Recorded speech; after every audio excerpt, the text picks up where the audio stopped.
ভারত ও পাকিস্তান যুদ্ধবিরতিতে সম্মত হয়েছে।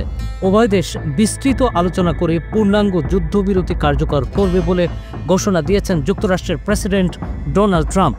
এখন দুই দেশের শীর্ষ সামরিক কর্মকর্তা পর্যায়ে সরাসরি আলোচনা চলছে। 7 মে রাতে পাকিস্তানের সামরিক হামলা চালায় ভারত। এর দাঁতভাঙা জবাব দেয় পাকিস্তান। দুই দেশ ক্রমেই সর্বাত্মক যুদ্ধের দিকে এগিয়ে যাচ্ছিল। 9 মে রাতে পরস্পরের সামরিক ঘাঁটিতে হামলা চালায় ভারত ও পাকিস্তান। হামলা পাল্টা হামলায় ক্ষয়ক্ষতি ও প্রাণহানি নিয়ে দোষারোপের রাজনীতিতে মেতেছিল দুই দেশ। ভারত ও পাকিস্তানের গণমাধ্যমে যুদ্ধবিরতিতে সম্মত হওয়ার তথ্য নিশ্চিত করা হয়েছে। এখন দুই দেশের শীর্ষ সামরিক কর্মকর্তারা সরাসরি আলোচনা চালিয়ে যাচ্ছেন।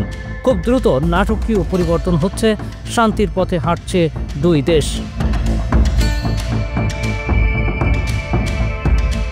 ওয়ালটন আবারও মিলিনিয়ার অফারে ওয়ালটন ফ্রিজ কিনে আপনিও হয়ে যেতে পারেন মিলিয়নিয়ার।